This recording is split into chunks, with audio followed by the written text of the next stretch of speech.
Selanjutnya ada siapa lagi? Ada Afrikal, masih sakit. Yang perempuan sudah ya, nihil ya, masih semuanya ya. Baik, masih ingat kemarin kita belajar tentang apa? Laporan hasil observasi. Ya, nah teks laporan hasil observasi. Masih ingat apa itu teks laporan hasil observasi? Dari kata observasi.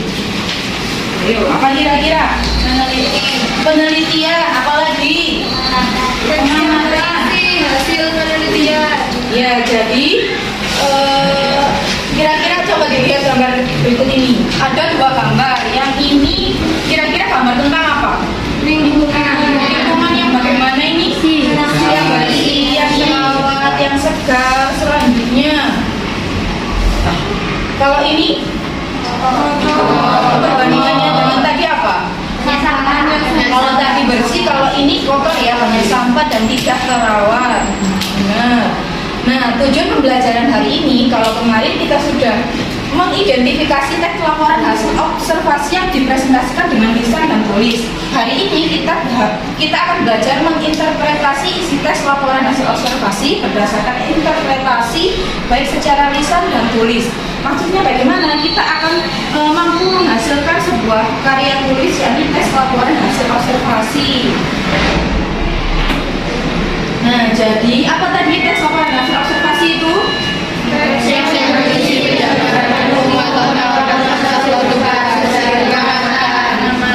ada kata pengamatan ya, berarti kan harus dilakukan penelitian terlebih dahulu. Objeknya harus diamati terlebih dahulu. Berarti harus bersifat fakta. Fakta itu apa?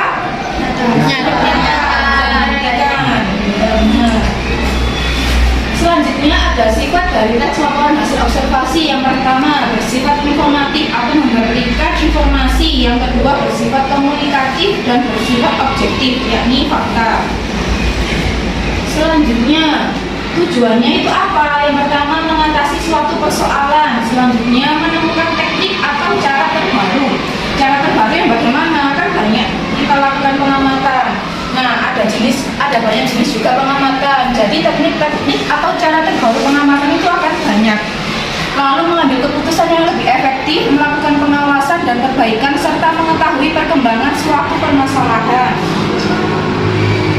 Selanjutnya, fungsi dari tes laporan hasil observasi ada 4. Yang pertama, melaporkan tanggung jawab sebuah tugas dan kegiatan pengamatan.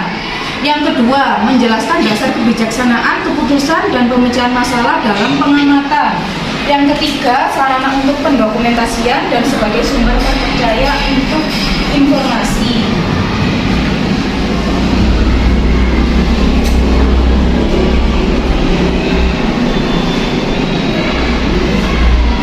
Nah, strukturnya ada 3. Yang kemarin apa saja? Yang pertama, yang kedua,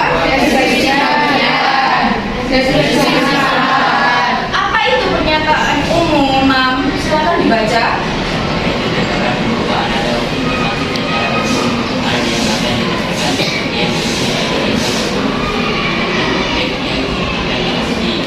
Ya, Novi, deskripsi bagian yang keras suaranya no. Yaitu terdapat isi, rincian, pembahasan, dan penjelasan secara lebih detail.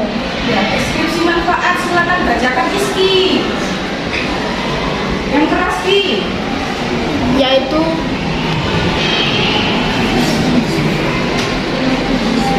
Yaitu berisi fungsi dan manfaat setiap. Ada juga kebahasaannya, ada 4. Yang pertama ada kata benda dan frasa benda. Yang kedua ada kalimat definisi dan kalimat deskripsi. Yang ketiga ada kalimat simpleks dan kalimat kompleks. Dan yang terakhir ada afiksasi. Dari sini bisa dipahami semuanya? Bisa. Kalau afiksasi itu yang bagaimana? Contohnya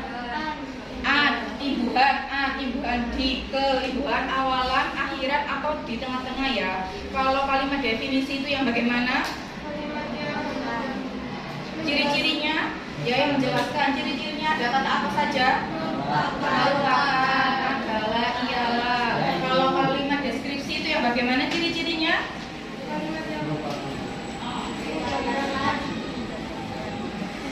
kalimat yang berisi penjabaran, ciri-ciri klasifikasi. Lalu ada kalimat simpleks dan kompleks. Apa itu? Kalau kalimat simpleks kalimat yang berpola SPOK tunggal. Kalau kalimat kompleks yang kalimat majemuk. Benar sekali. Nah, selanjutnya silakan membentuk kelompok yang terdiri dari 5 sampai 6 anggota kelompok. Dimulai dari sekarang. 6 sampai 5 saja.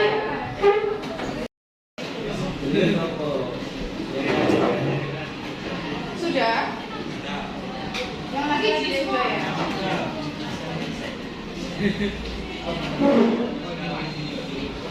Yang perempuan ada di semua. Baik, silakan.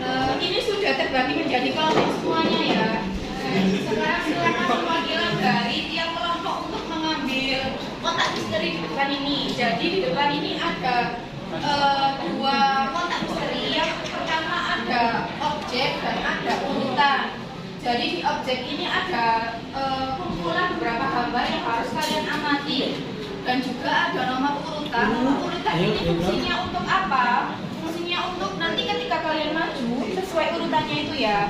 Jadi ketika sudah mendapatkan objek dari gambarnya, silakan diamati dan diuraikan menjadi teks laporan hasil observasi.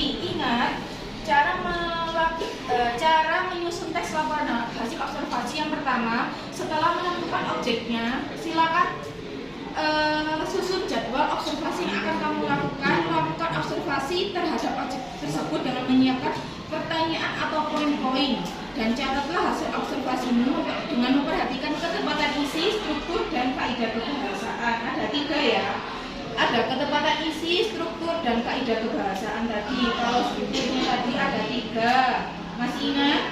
Pernyataan umum, deskripsi bagian, dan deskripsi masalah. Kebahasaannya ada 4, ada kata dan frasa benda, ada afiksasi, ada kalimat deskripsi dan definisi, serta ada kalimat simpleks dan kompleks. Silakan masing-masing ketua kelompok untuk mengambil satu objek dan satu nomor urutan. Dimulai dari laki-lakinya dulu. Ini ada 1, 2, 3, 4, 5 kelompok ya.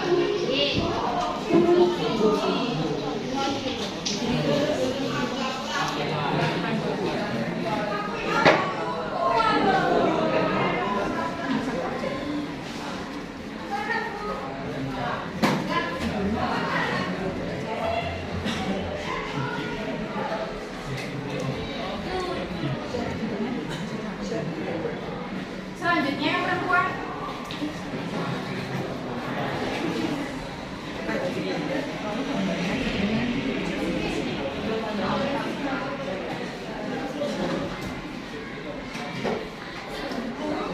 Tinggal 1 kelompok.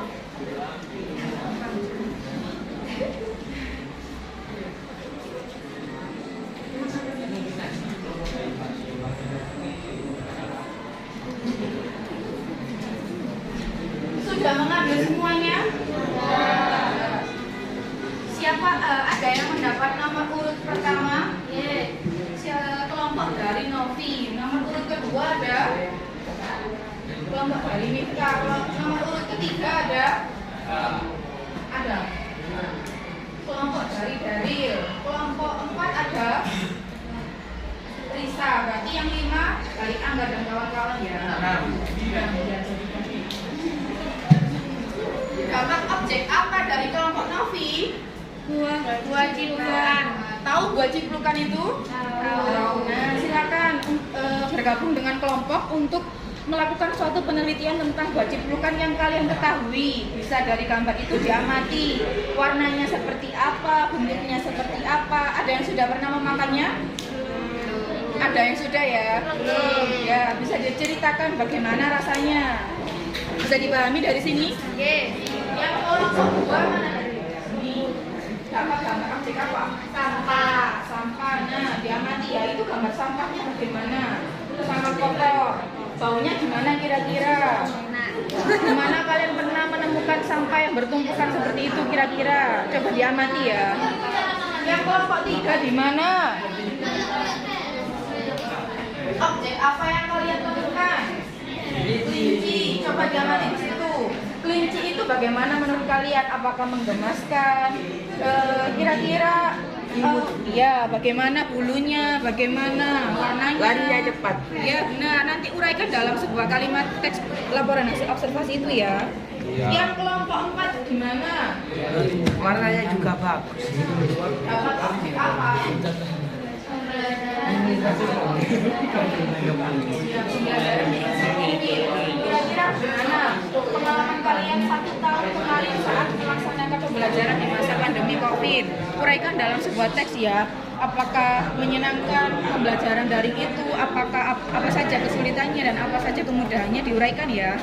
Ingat ada 3 poin tadi, ada ketepatan diksi, struktur dan kebahasannya juga ya. Kelompok terakhir.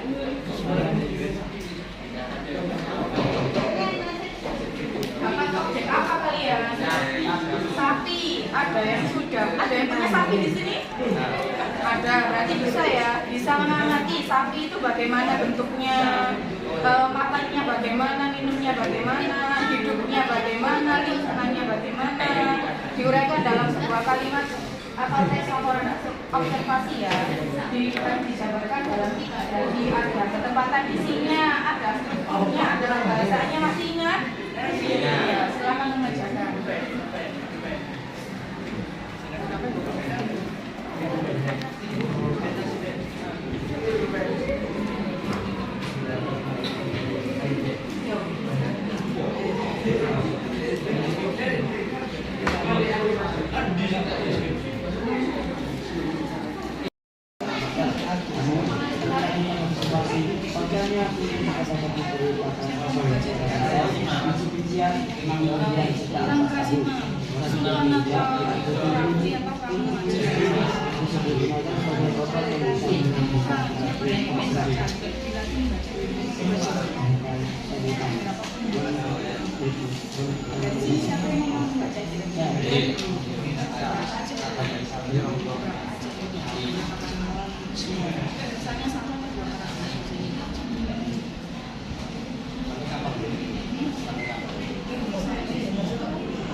Ada kesulitan lagi?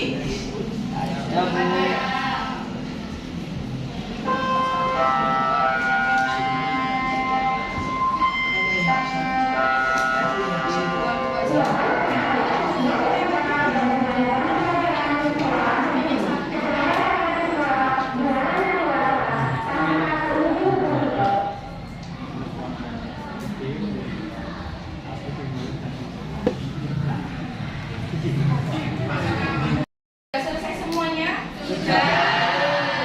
Bagus. Sekarang siapa tadi yang mendapat nomor urutan pertama?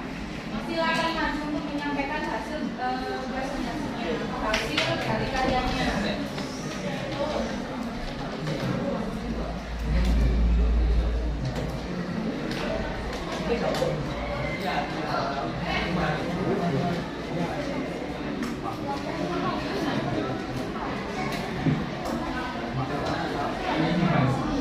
Saya dari kelompok 1 akan membacakan hasil diskusi kami tentang 2 judulkan.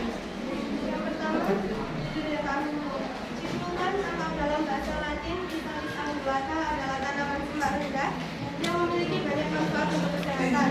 Tanaman ini biasanya dianggap sebagai buah liar karena banyak di kebun, tegalan, tepi jalan, semak atau hutan. Buah ini juga dikenal dengan sebutan morel berry, cipulkan di Jawa, cecenda di Sunda, ceceplokan di Bali, dan leletokan di Minahasa. Tanaman cipulkan memiliki struktur pohon yang lengkap, terdiri atas akar, batang, daun, dan buah. Akar cipulkan berupa akar tunggang yang kemudian akan tumbuh akan cabang menjadi akar serabut. Daun cipulkan merupakan daun tunggang bertangkai dan berbentuk bulat oval atau bulat memanjang dengan meruncing. Batang tanaman ini bisa mencapai 1 meter dengan bentuk bulat bertelur dan berwarna coklat. Buah cipulkan berbentuk seperti telur yang terbentuk dalam kelopak. Cipulkan dipercaya dapat menyembuhkan berbagai penyakit. Seluruh bagian cipulkan dapat mengobati darah tinggi, kolesterol, dan rematik. Akar tanaman ini berkhasiat untuk mengobati penyakit diabetes. Buahnya berkhasiat mengobati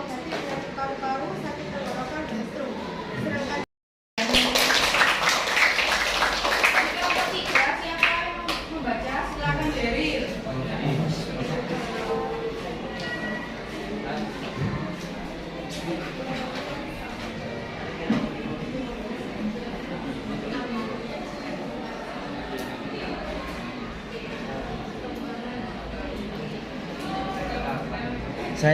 perwakilan dari kelompok 3, urutan nomor 3, akan mendeskripsikan kelinci. Kelinci merupakan salah satu termasuk hewan mamalia dari keluarga Leporidae. Hewan kelinci ini bisa ditemui dengan mudah di berbagai daerah di muka bumi. Dahulu, kelinci sendiri merupakan hewan yang sangat liar yang hidupnya di Afrika sampai ke bagian Eropa. Sampai saat ini, secara umum, kelinci sendiri dibagi menjadi dua, yakni kelinci liar atau bebas, serta kelinci peliharaan. Jika melihat dari fisik, terutama pada bulunya, kelinci bisa dibedakan menjadi dua jenis, yakni kelinci yang berbulu panjang dan kelinci yang berbulu pendek. Sedangkan menurut kondonya, kelinci diklasifikasikan menjadi beberapa jenis, yakni Lion, Angora, American, English, Himalayan, serta Dutch. Kita beri kelompok nomor 3. Selanjutnya siapa yang membaca?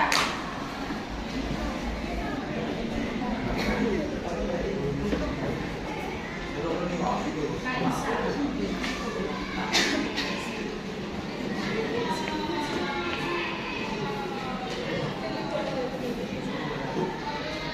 Assalamualaikum warahmatullahi wabarakatuh.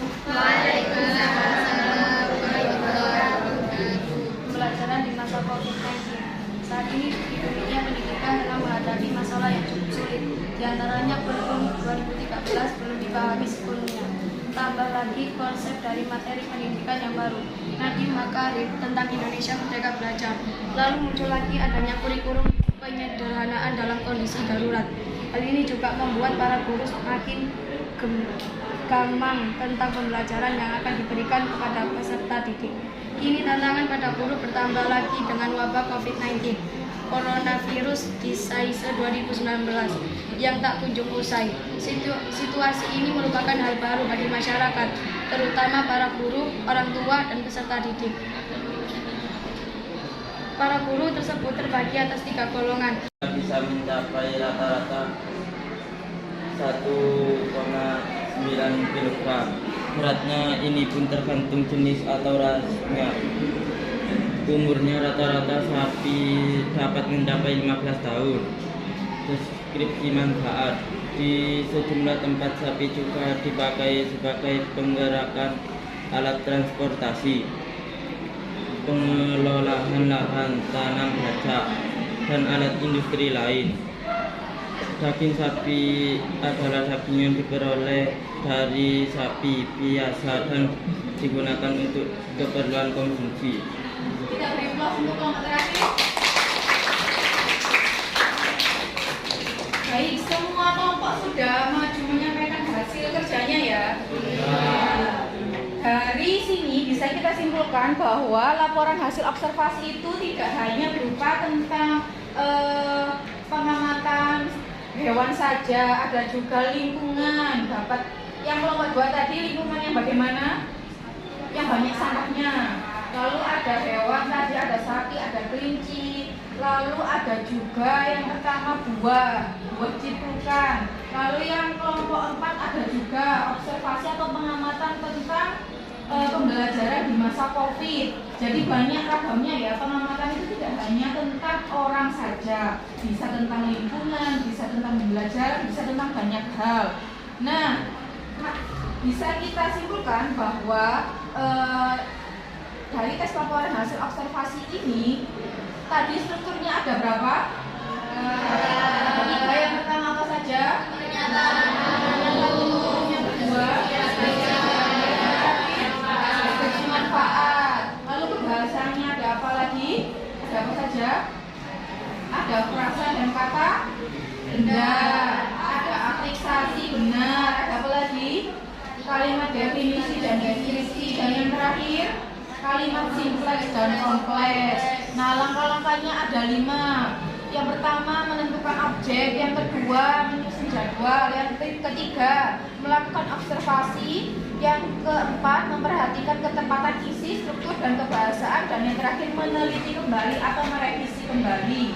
bisa kalian simpulkan sendiri ya bahwa banyak ragam dari jenis tes laporan hasil autentikasi. Untuk kegiatan pembelajaran besok, silakan mengerjakan pekerjaan uji kompetensi 1 dan 2 di halaman 5 dan 7. Jadi ada PR ya. Ingat halaman berapa? Ya, uji kompetensi 1 dan 2.